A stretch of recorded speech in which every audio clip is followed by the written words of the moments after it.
Buena mano sa ating One Balita Pilipinas ngayong Webes. Bagyong Basyang lumakas pa habang papalapit sa lupa.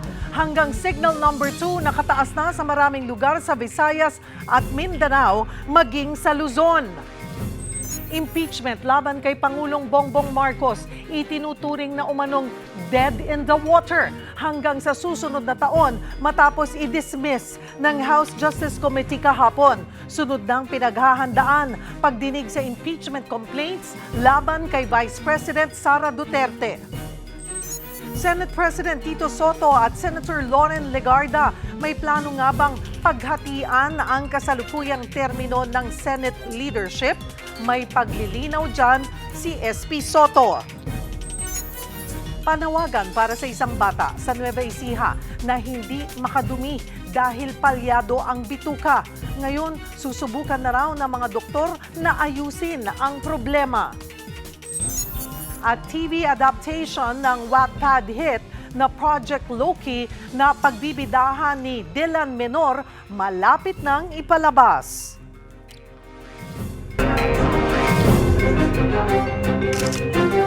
Magandang taghali, Luzon, Visayas at Mindanao. Thank you for joining us. Good afternoon sa mga nanonood. Saan po ang This has been my guide.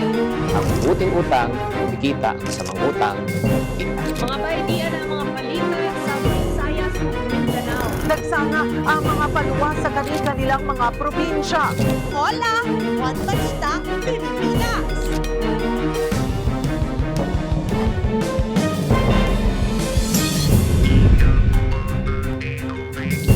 Magandang tanghali, Luzon, Visayas at Mindanao. Kalaboso ang isang kawatan matapos mahuli sa CCTV na nilolooban ang isang restaurant sa Marikina.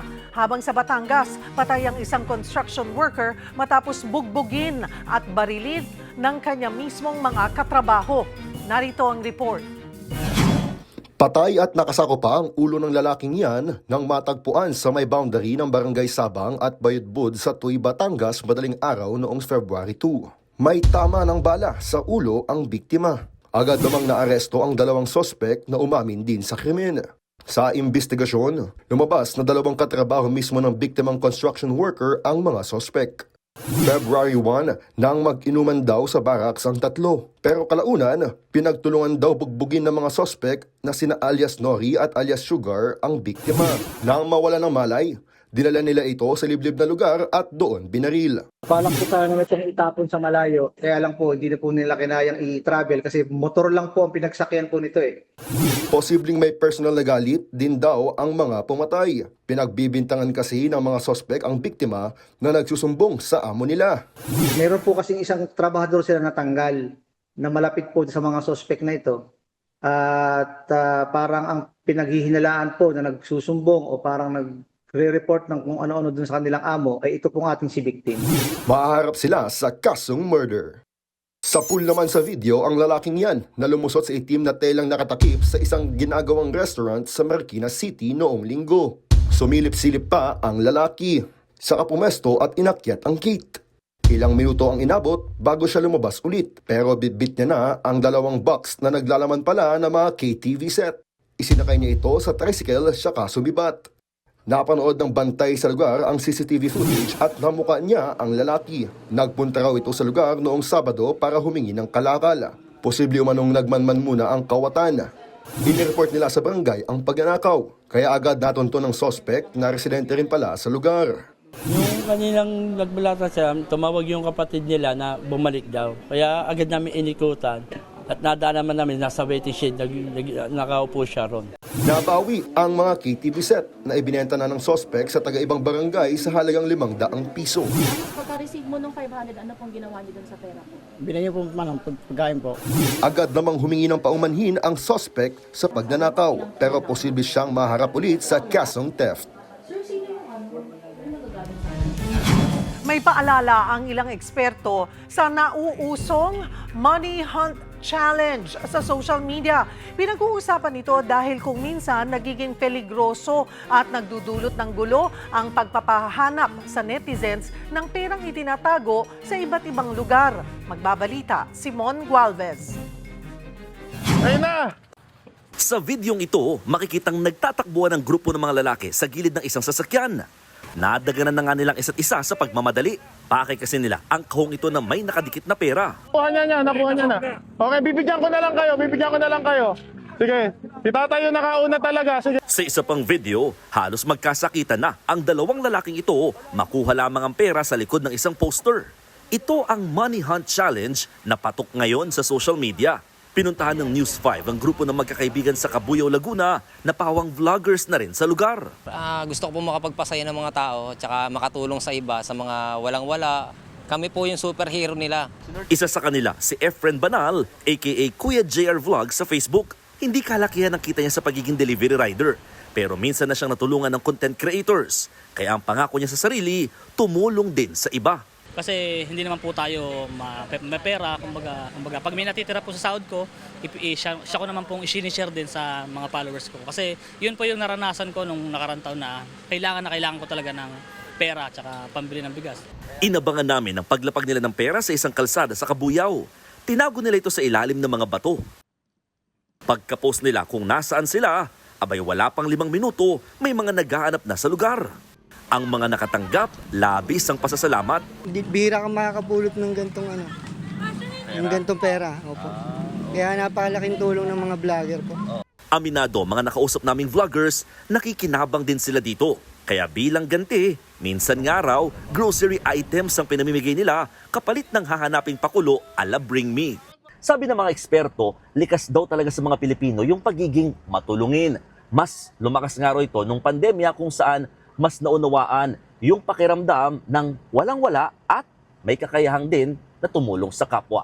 Para sa sociologist si Dr. Gerald Abergos, entertaining ang Money Hunt Challenge. Pero nakababahala raw na mas napapakita nito ang power imbalance at lumalalang sitwasyon ngayon ng kahirapan sa lipunan.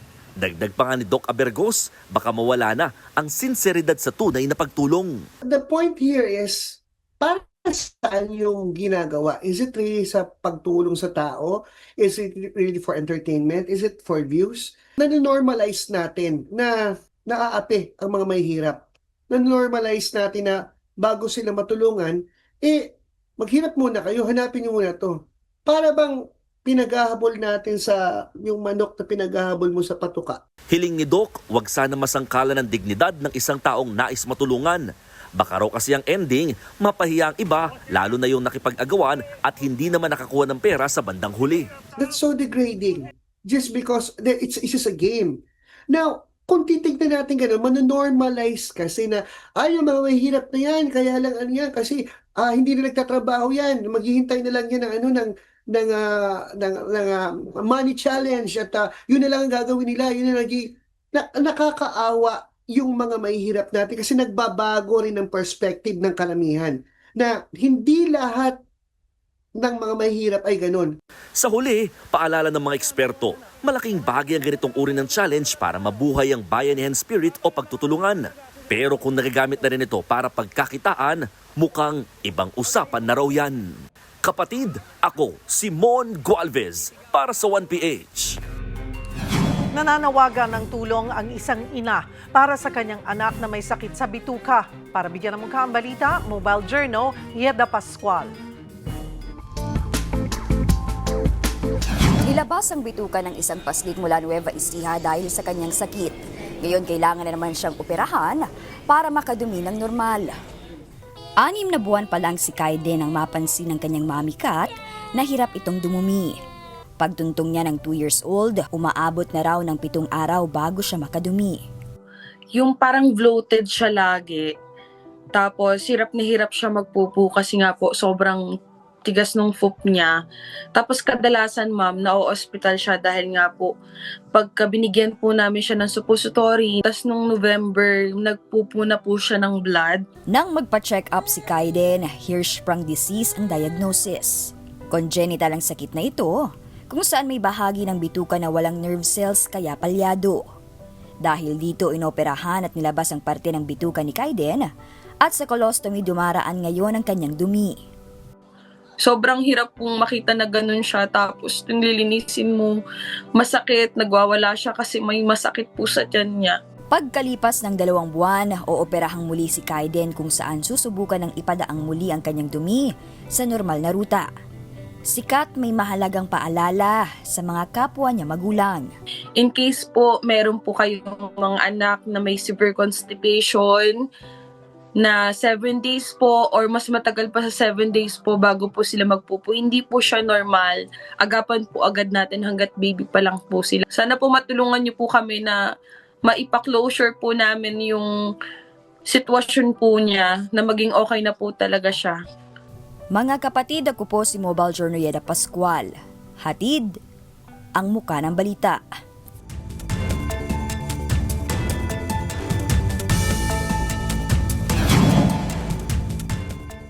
Mga bay, di ara mga balita gikan sa Visayas ug sa Mindanao, gitaas na sa blue alert ang tibuok Cebu City para sa pagpangandam sa posible nga mga maepekto aning bagyong Basyang. Mga taog update gikan kang Dale Israel sa One News Cebu. Dale, kumusta na ang weather din ha?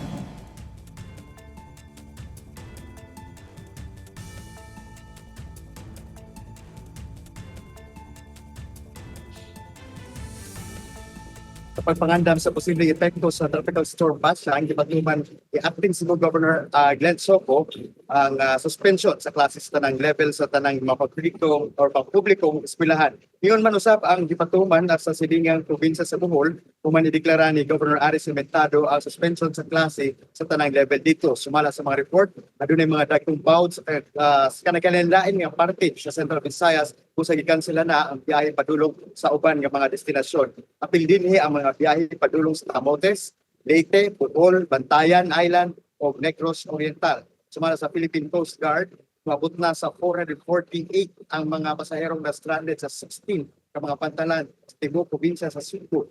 Abdo na sa mga 107 ka mga sakyan ng pandagat na misilong sa mga pantalan, samtang maabot sa 267 mga na-stranded na cargo ships sa Réunion. Subay niini giputulusab ni Cebu Governor Pamela Paricuatro ang iyang biyahe sa Fujian, China tungod sa bagyo ug karon padulong pauli na siya dinhi sa Cebu. Mutambong unta ang gobernador sa mga pulong bahin sa waste to energy o traditional medicine apan gibilin niya ang iyang mga kawani sa China aron mutambong na lang sa mga pulong. Padayon ang panundo sa mga otoridad nga dili na magbiyahe tungod sa batik nga panahon tungod sa basya. Balik sa mga chika. Daghang salamat sa imuhang report, Dale Israel gikan sa One News Cebu. Unya karon mga bay, mga dutas Mindanao no, kay kahibaluman mo nga katong Martes sa gabi dunay sunog nga nahitabo didto. Ang problema, ang ingon sa mga disaster officials kay dugay nakaresponde sila tungod sa mga gubaong mga footbridge. Naapil sab sa nadaot sa sunog ang kinatibuk ang 1 ka kilometro nga mga footbridge didto sa lugar.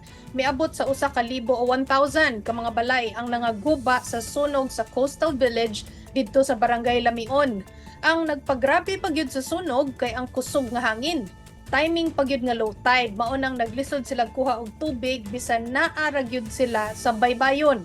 Naabtan pa og 4 ka oras before na fire out. Dito ta sa Sultan Kudarat, kung kanang mga nangamusta din ha, kay kibaw mo ang local government na nawagan na sa national government aron madugangan ang tabang at mga pamilya nga naapektuhan sa earthquake swarms. Ang gusto ni Sultan Kudarat Governor Dato Pax Alimang Gudadato kay makadistribute pa sila og at least 5,000 pesos sa 11,600 ka mga pamilya nga naapektahan sa miaging 2 ka semana. Nagpatuman man gud ang local government unit sa Dato Blasinsuat, Maguindanao del Norte og ban sa pangisda sa ilang kadagatan kung gabii tungod sa sagunson nga paglinog sa lugar o kanang gitawag nga earthquake swarm. Gipasalig ni Gov nga ang tanang makadawat sa emergency assistance nga iyang gihangyo na record og na verify na sa DSWD Region 12 ug sa Provincial Disaster Risk Reduction and Management Office o PDRRMO. Sa record sa PHIVOLCS gikan niadtong Wednesday, adunay nahitabo nga 6 kalinog sa kadagatan sa Kalamansig nga ang kakusog miabot og 1.7 hangtod sa 3.1 magnitude. Kutob na sa tadiha ron mga bay, magkuyog na sa taugma para sa mga balita sa Visayas ug sa Mindanao. Ako si Chiki Verhel. Susunod, hanggang signal number 2, nakataas na sa maraming lugar sa bansa dahil sa bagyong Basyang. Desisyon ng House Committee on Justice na ibasura ang 2 impeachment complaints laban kay Pangulong Bongbong Marcos pagbobotohan pa sa plenaryo. May posibilidad pa kaya itong mabaliktad? At Senate President Tito Soto nilinaw na walang term sharing na mangyayari sa kanila ni Senator Loren Legarda. Yan at iba pa sa pagbabalik ng One Balita, Pilipinas.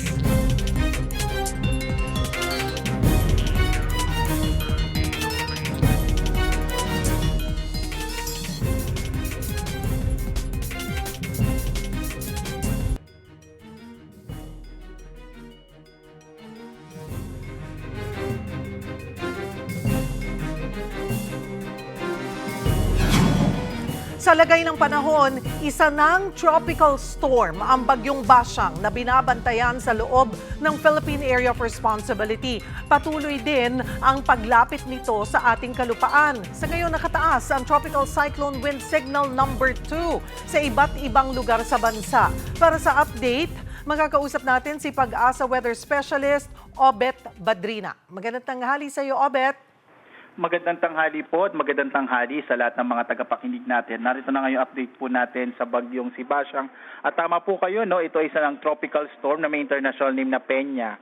Ang huling lokasyon po ng bagyong Basya ay narito po sa may silangang bahagi ng Surigao province. Particular na po, ito ay nasa 295 km east of Hinatuan, Surigao del Sur. Taga yung pinakamalakas na hangin, nasa 65 km per hour malapit sa gitna at pagbugso na nasa 80 km per hour. Signal number 2 sa Siquijor, southern portion ng Negros Oriental, southern portion ng Cebu, at gayon din sa southern portion ng Bohol. Signal number 2 din po sa Surigao del Norte, kasamang Siargao at Bukas Grande Islands.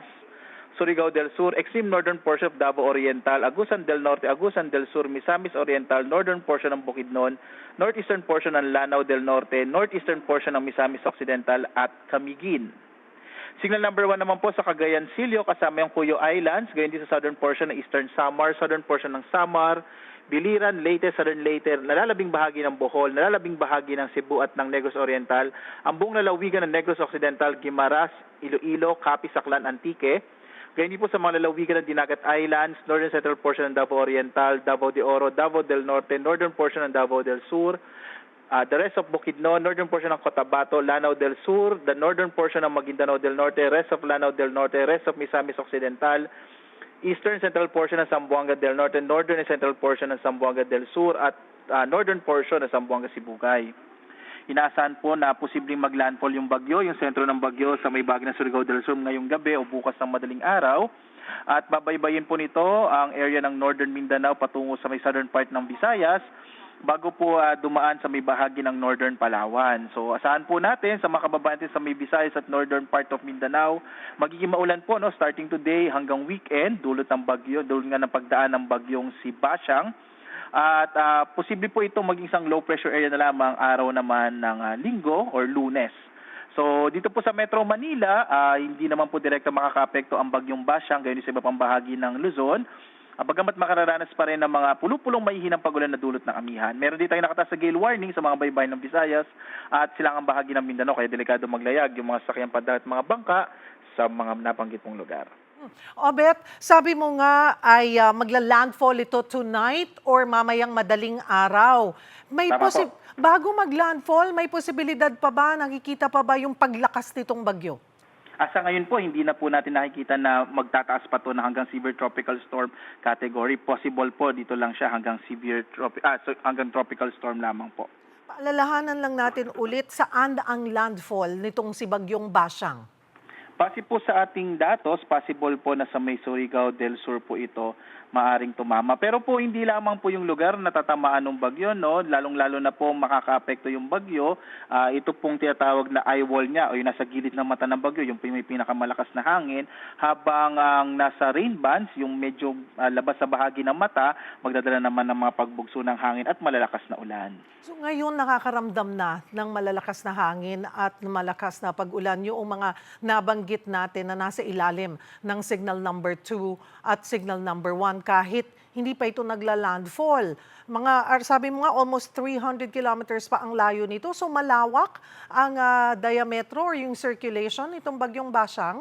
Sa ngayon po yung kanyang diameter po nasa 600 kilometers or at least yung kanyang radius po ay nasa 300 kilometers. So tama po kayo, kung titingnan po natin yung layo po kasi niya ay nasa 295 kilometers silangan ng hinatuan. So masasabi po natin na as we speak, yung outer part na po nung radius niya, nung may strong to gale force winds, ay unti-unti nang dumidikit sa may bahagi ng Surigao provinces.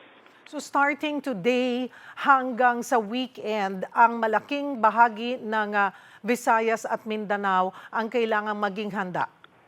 Tama po kayo, no, sapagkat magiging maulan nga dito sa bahaging ito ng ating bansa. Dulot ng bagyong Bashang. Okay, ito pong maulan. Itong bagyong ito ay maraming dulot na ulan, tuloy-tuloy?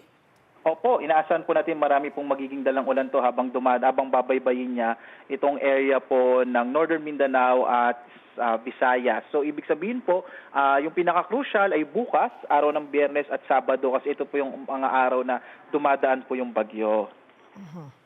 At by Sunday, ito'y nakalagpas na sa ating kalupaan. Most probably po, base sa track po natin, ito yung nasa may northern part ng Palawan at posible po na ito ay maging isang low pressure area na lamang. Ulit na lamang, Obet, ano yung magiging forecast track, mga crucial or yung mga provinces na talagang kailangang maghanda? Opo, base din po sa track natin, inaasahan po natin na direktang maapektuhan ng bagyo itong bahagi ng Northern Mindanao at Caraga, kasama din po yung bahagi ng Central Visayas at itong Western Visayas, maging itong southern part ng Eastern Visayas. Kaya dapat po, simula ngayon ay nag-aanda na po yung mga kababayan natin sa mga potensyal ng mga flash floods and landslides. Maraming salamat for the update, Pag-asa Weather Specialist Obet Badrina. Good as dead ang impeachment laban kay Pangulong Bongbong Marcos. Yan ang iginiit ni Manila Congressman Benny Abante kahit pagbobotohan pa ang naging desisyon ng House Committee on Justice na ibasura ang mga reklamo laban sa Pangulo. Dahil dito, sunod na raw nilang tututukan yung impeachment complaints naman na inihain laban kay Vice President Sara Duterte. Para bigyan ng mukha ang balita, Mobile Journal, Amy Atienza. Sa inilabas na desisyon ng House Justice Committee kahapon, insufficient in substance ang dalawang impeachment complaints laban kay Pangulong Bongbong Marcos. Sa unang complaint na inihain ng abogadong si Andre De Jesus, 42-1-3 ang desisyon ng Justice Committee. 42 ang bumotong insufficient, isang pumabor at may 3 nag-abstain. The impeachment complaint of De Jesus, insufficient in substance. Nabasura rin ang impeachment complaint ng Grupong Bayan na inendorso pa ng Makabayan Bloc. Bigo rin ang motion ni Caloocan City Representative Ege Erice na ideklara itong sufficient in substance dahil 7 lamang ang bumoto ng pabor, habang 39 ang bumoto taliwas dito. The chair declares the Masa et al. Impeachment complaint insufficient in substance. Kaya naman, dismayado ang Makabayan Bloc. Tila nag-asta rin daw na abogado ng Pangulo ang ilan sa mga kongresista. Napakahusay na pagpaliwanag po ng ibang mga kasamahan natin, katulad ni Congressman Erice, ni Congresswoman Laila de Lima, Congressman Chel Jokno. Malinaw na sa batayan na yan ay sufficient in substance ang complaint at dapat tumuloy sa susunod na yugto. So malinaw po. Mukhang desidido talaga ang komite na patayin na sa yugtong ito pa lamang ang complaint. Pero ang Justice Committee dinepensahan ang naging desisyon. Anila dumaan ito sa tamang proseso. Hindi naman po pag-aabogado sa presidente, bagkus pagbibigay po ng opinyon ng bawat isa. So hindi mo naman maaalis sa mga abogado na mambabatas na ipaliwanag kung paano tignan yung mga pagtanggap ng ebidensya. Matapos ang desisyon ng Justice Panel, sunod naman itong isasalang sa plenaryo. When taken up in the plenary and when reversed, by at least 1/3 of all the members, the Committee on Justice will be constrained to come up with an articles of impeachment in view of that reversal. So to your question, I cannot still say it's dead because there's still a proceeding that will happen in the plenary. Samantala, sinabi ni Palace Press Officer Undersecretary Claire Castro na welcome kay Pangulong Bongbong Marcos ang desisyon ng Justice Committee. Patunay raw ito na may due process. Natuwa po siya. Ang sabi nga po niya ay nasunod ang proseso at yun naman din po ang gusto ng Pangulo. Masunod ang proseso at makita ang katotohanan. Sa programang Story Ko naman ng One News, iginiit ni ACT Teachers Party List Representative Antonio Tino na may pagkukulang ang House Committee on Justice. Mali po ang intindi at ang ginawa ng komite rito, no? Ang sinasabi, hindi raw napatunayan ng mga complainant at endorser ang aligasyon na may impeachable offense ang Pangulo. Wala raw ebidensya, hindi sapat ang ebidensya, and so on and so forth. Habang si Congressman Benny Abante, sinabi sa programang Sa Totoo Lang na good as dead na ang impeachment complaint laban sa Pangulo. Demonstrasyon ng komite, good as dead yan. Yeah, okay. So, ibig sabihin, Maaring the only thing that the plenary can do is we will submit to the plenary for a plenary vote. Ano?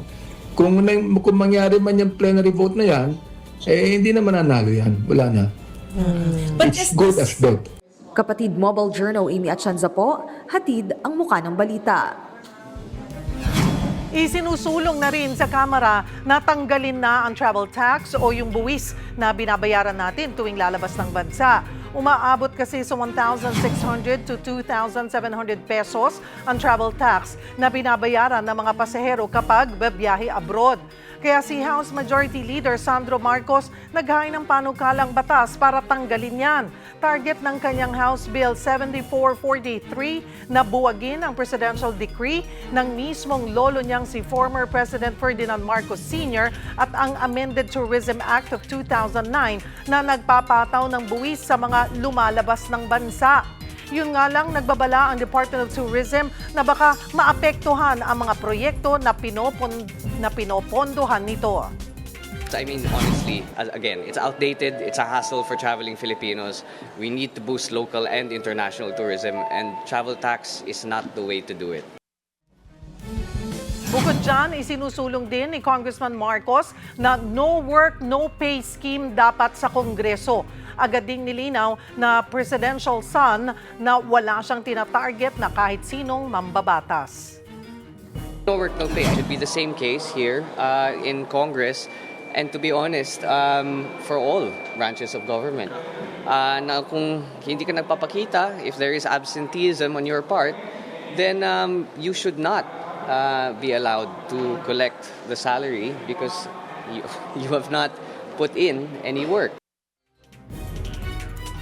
Pinatawan muli ng panibagong suspensyon si Cavite 4th District Representative Kiko Barzaga sa botong 238 affirmative votes laban sa 10 tumutol, suspended without pay ulit si Barzaga. 5 araw lang yan mula nang matapos ang naunang 60-day suspension na ipinataw sa kanya. Ayon sa House Ethics Committee, imbis kasi na magtino si Barzaga, kabaliktaran pa raw ang nangyari. Binira naman ni Barzaga ang Kamara na ginamit lang daw siya para ilihis ang publiko sa issue ng korupsyon. Yung sa sama ng loob, it's mixed because, well, ultimately, this is still pushing the issue away from the flood control, which is what we should prioritize first, and also the rampant corruption that we see within the government right now. Nakahanap naman ng kakampi si Barzaga kay Davao City Representative Paulo Duterte at kanyang mga kaalyado. Kinundina nila ang muling pagsuspindi kay Barzaga dahil may karapatan daw si Barzaga sa freedom of expression. Sa Senado, nakaligtaan sa tangka umanong kudeta kahapon si Senate President Tito Soto. Pero sa gitna ng komosyon sa liderato ng Senado, lumutang din ang posibleng term sharing. Para bigyan ng mukha ang balita, Mobile Journal, Merimon Reyes.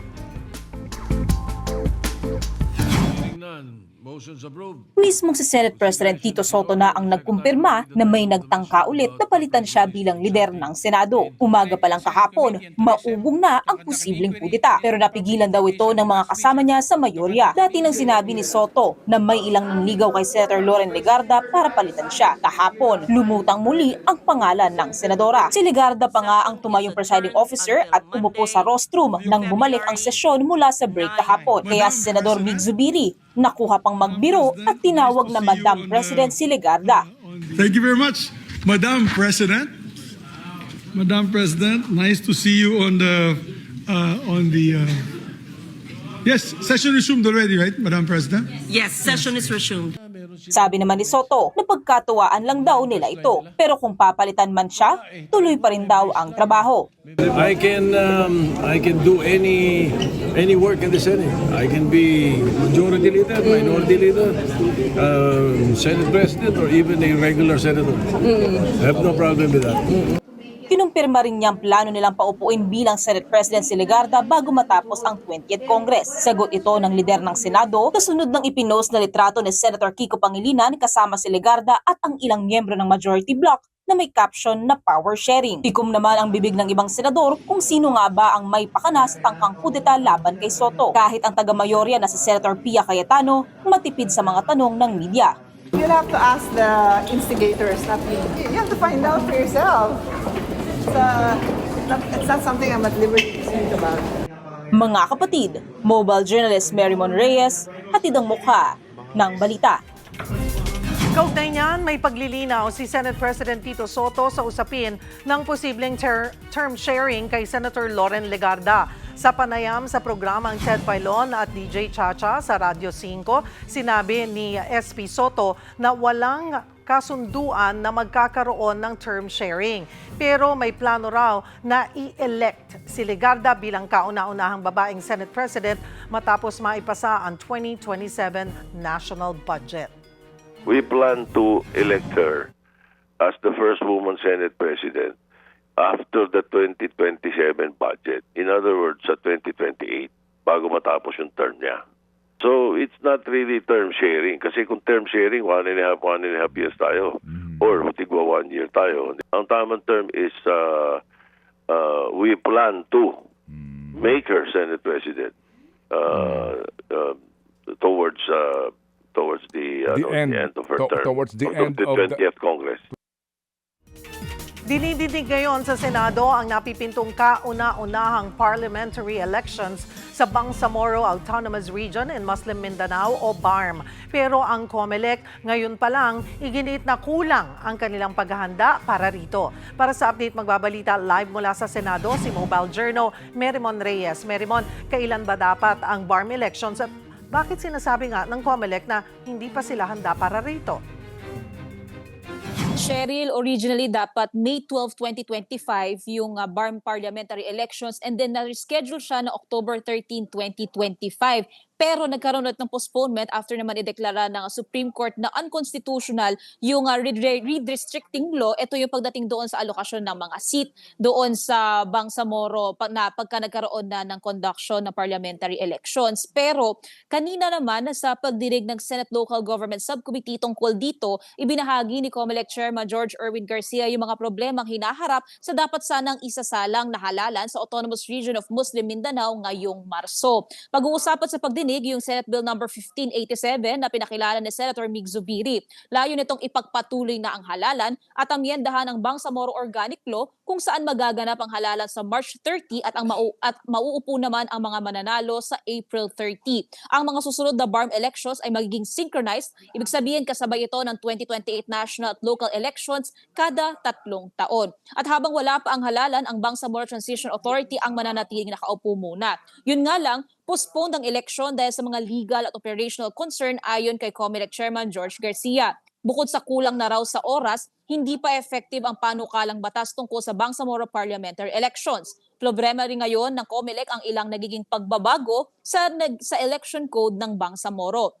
Kabilang dito ang pagbaba ng threshold mula 4% na naging 2.5%, pati ang pagbaba-back to zero ng mga accredited na political parties at mga sektor, kaya kakailanganin ulit ng COMELEC na magpa-accredit na inaabot ng 4 na buwan. Pakinggan natin ang pahayag ni Chairman Garcia. Nag-agree kami sa House of Representatives. Nung nakaraang pagdinig niya, nag-May, September is perhaps the best and right moment. Kung kaya nga lang may legal issue na papasok dyan. Kailan ang susunod na halalan? Kung 2026 tayo ng September, ang susunod na halalan ba ay kasabay ng Mayo 12? Sa Mayo sa susunod na 2028? In which case, short ng 3 years. Kung sasabihin naman natin na 2029 para 3 years eksakto, hindi synchronized siya sa national and local elections. Samantala, sa Kamara, inaprubahan ng House Committee on Suffrage and Electoral Reforms nitong Martes ang substitute bill na tinatalaga ang Bangsamoro Parliamentary Elections sa ikalawang Lunes ng Setyembre at tuwing kada 3 taon. Ang mga unang mahahalal ay uupo sa pwesto sa December 1, 2026. Hindi na ito synchronized sa national at local elections pero napapanatili nito ang buong 3-year term na ayon sa saligang batas. At yan muna ang latest mula dito sa Senado. Balik sa iyo, Cheryl. Maraming salamat, Mobile Journal, Merrimon Reyes. Maraming gustong magtayo ng mga food business pero karamihan nagsasara sa loob lang ng 6 na buwan. Bakit? Pag-usapan natin to. Hi there, this is Chingitan, your pambansang world coach. Patok na talaga ang mga food business. Pero itong madalas na hindi sinasabi. Sa food business, hindi lang sarap ang labanan. Ang tunay na labanan ay sistema, numero, at disiplina. Ulitin ko, sistema, numero, disiplina. Kasi sa totoo lang, maraming pong magagaling magluto, masasarap. Pero yun nga, una, walang sistema. Anong dapat nating bantayan? Oo, una, kailangan mag-research po tayo. Minsan kasi ang pinupuhunan emosyon. Oo. Marami nagsasabi, naku, masarap, sabi ng kaibigan ko eh. Oo, siyempre sasabihin ng kaibigan mo na masarap. Dapat, ang tanungin natin, mag-research muna tayo. Sino ang bibili? Okay? Saan sila bumibili? Magkano ang kaya nilang bayaran? Di ba? Kahit napakasarap ng pagkain mo, pero kung napakataas naman ang presyo mo, na hindi naman pasok sa target market, ay talagang, hindi talaga lalago yan. Pagbibigyan ka na 1 beses, pero wala ka ng pangalawa. Pangalawa na dapat natin bantayan ay yung walang malinaw na pricing and costing. Alam mo, maraming nalulugi, hindi dahil sa walang benta. Bumebenta nga, pero hindi kumikita. Di ba? Hindi lang kasi yung presyo ng binili natin, pati mantika, pati yung gas, yung packaging, yung kuryente, renta, delivery, tao, oras mo. Dapat isama po natin yan para malaman natin kung profitable ka o hindi. Pangatlong dapat nating bantayan ay ito po, cash flow. May benta nga, pero ang nangyayari na paghahalo ang personal na pera at saka sa negosyo, ano nangyayari nagagamit? So wala nang punan, wala nang pang-ikot. Pang-apat na dapat natin bandayan is branding and marketing. Masarap ka nga, pero yun nga, pare-pareho lang kayo. Di ba kailangan meron kang tinatawag na USP, yung Unique Selling Proposition. Iba dapat ang itsura ng produkto mo, packaging, tapos dapat napopost mo rin sa social media. At pang-5, ang tanong, handa ka na ba? Handa ka na ba sa rejection, sa stress? Aminin natin hindi, may mareklamong customer, may araw na matumal, di ba? May supplier na late. Nako, ang daming problema sa negosyo. Handa ka na ba sa mga hamon na ito? Kaya uulitin ko hindi sapat lang na marunong kayo magluto at masarap ang inyong niluluto. Kailangan ng disiplina, tamang planning, pag-intindi sa numero. Yan ang tunay na puhunan. Sana naliwanagan po kayo, tatandaan, tamang karunungan, tamang disiplina ang susi sa pagyaman.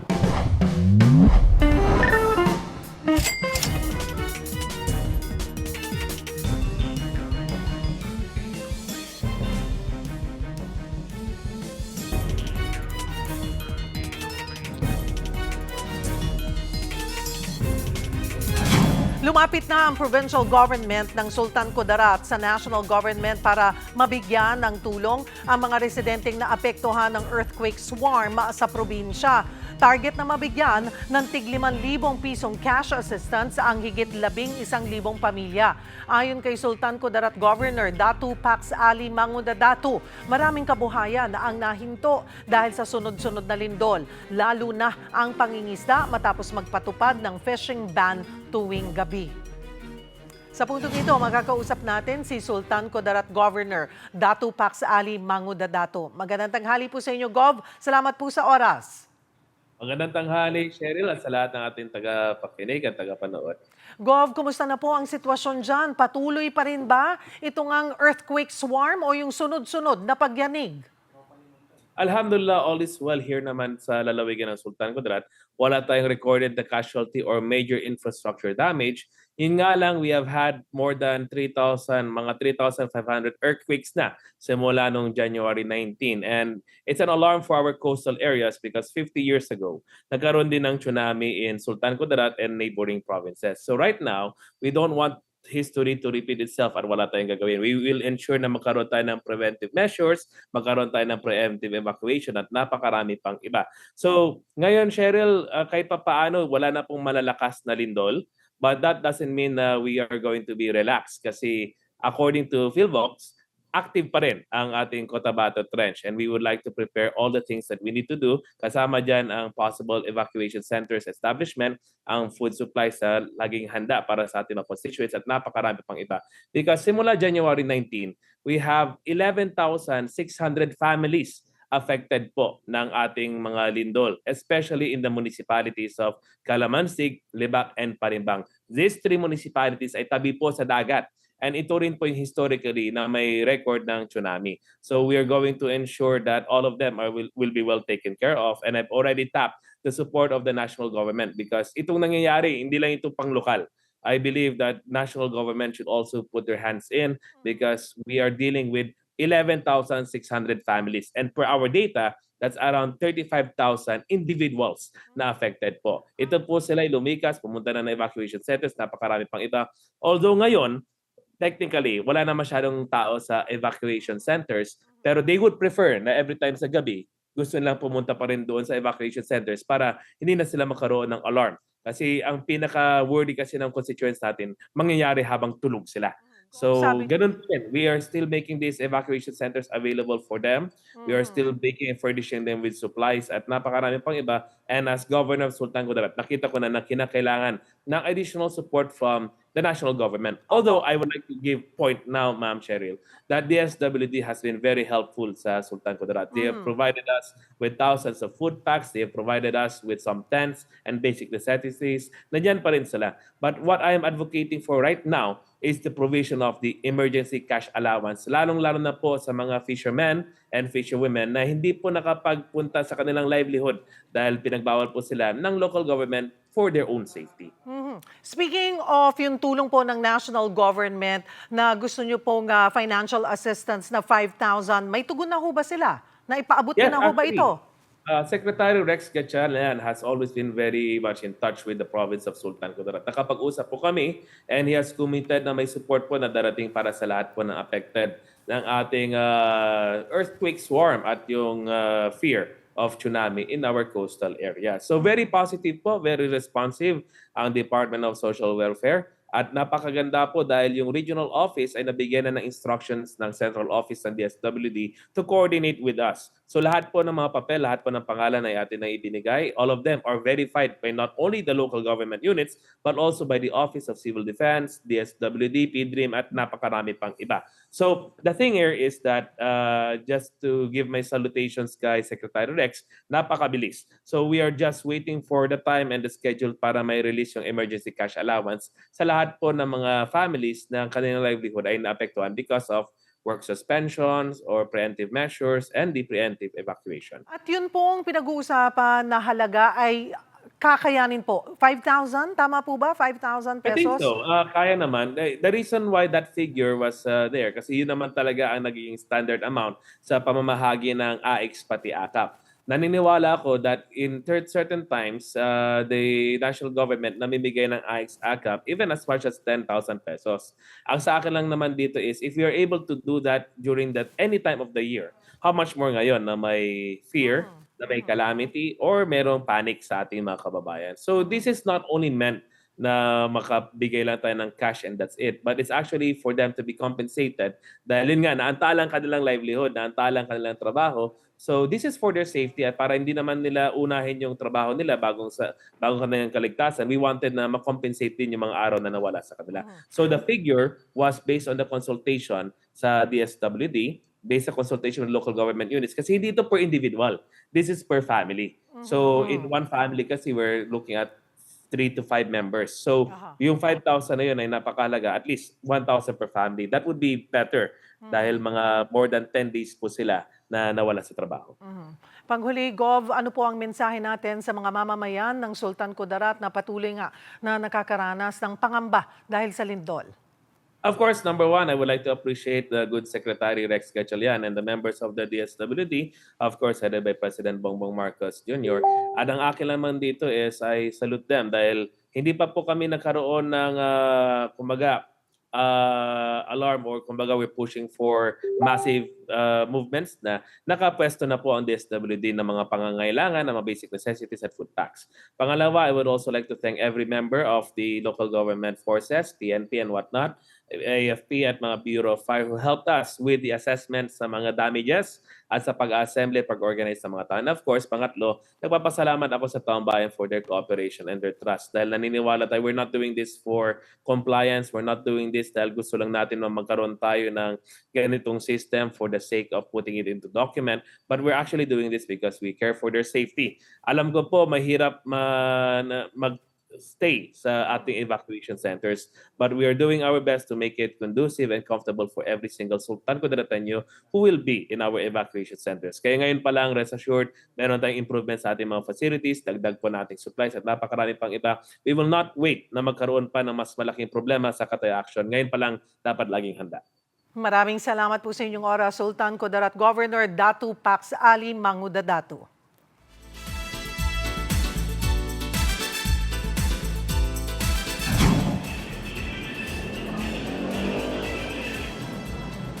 Hola mga kapatid, wala po tayo sa crime scene. Nandito naman tayo ngayon sa Quezon City dahil nagaganap na po ang inaabangang thriller Wattpad TV adaptation ng Project Loki na pinagbibidahan po syempre ng ating M-Quest artist, ang ating kapatid na si Dylan Menor. So syempre bago ongoing itong usapan sa kanilang MediaCon, nakatsikahan natin si Dylan at ang cast ng Project Loki. Watch this. What's up? How's it been? Day 18. Si Dylan palang nakakausap ko, napagod na pagod. Yes, it's been crazy. It's a very intense project, but it's super fun. It's really intense in the sense that it's a mystery crime thriller in every sense of the word. So, ang masasabi ko dito sa Project Loki, we don't hold back here. And with, Direct C and Lim's direction, all out talaga. All out. I really admire Lorelai's quiet strength and her empathy, lalo na. I think it's really interesting yung dynamic nila ni Loki, how they complement each other and what they bring out in each other. Luthor, it feels like probably one of the strongest character I've ever played, because he's like, apparently, he has so much power over everyone. A lot of reading of the books, like keeping up notes in your head for what you're gonna kind of like try to portray, because it's, the fans are gonna give you a hard time if you're not accurate about it. Pero on cam, gaano ka-intense? Intense, as in, to the point na parang tingin pa lang, alam mo nang may tension, kahit magkapatid kami. So, paano nyo binibuild yung tension? Nagsusungitan ba kayo sa set? Ano ba? hindi naman. Honestly, Dylan is probably one of the nicest guys I know at work. So yung fans malilito kung Team Loki o Luthor sila? I suppose. I mean, May mga shippers may for mga shippers Loreki and Lorether. So. Yeah, although hindi siya predominantly like romance story, pero kasi within the fandom, may kanya-kanya silang mga bet for Lorelai. So, yun, it's interesting.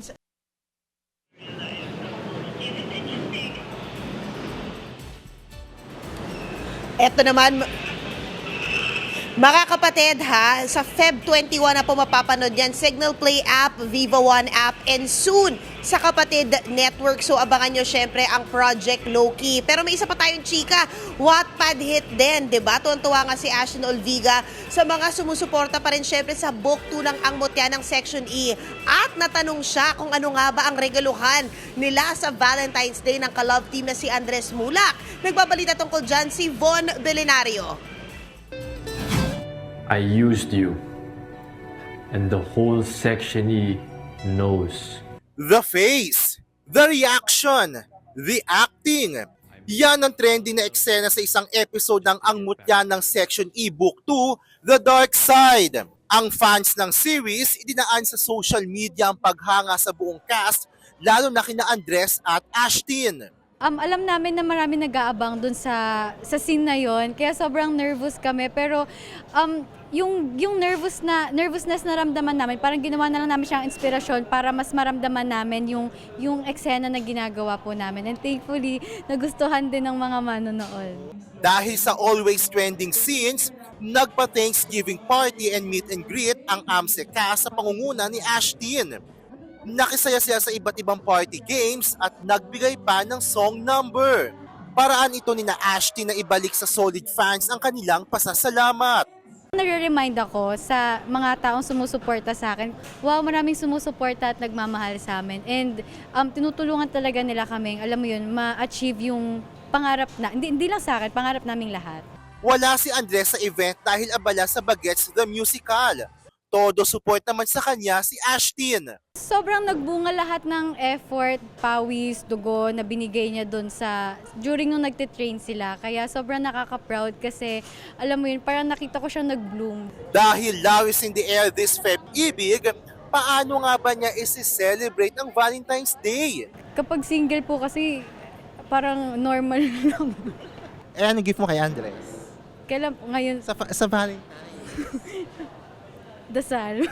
Bukod sa tagumpay ng Manila's Finest at ang mutya ng Section E, abangan para ang ibang ganap ni Ashtin na tiyak magpapa-excite sa mga fan. Kabilang dyan ang latest cover niya sa isang magazine. Na-shock talaga ako kasi first time ko po yun magkaroon ng photoshoot na parang ganon kabongga. Mga kapatid, ako si Von Belenario para sa 1PH.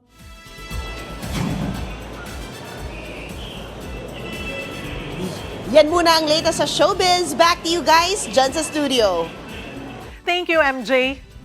At yan po ang mga bumabanderang balita at public service sa inyong tunay na kasalo sa tanghali hanggang bukas. Dito sa Balita Magpapabusog sa inyong kaalaman. Ako po si Cheryl Cosim. Kami ang inyong kapatid sa public service. 1PH, teleserbisyo para sa Pilipino.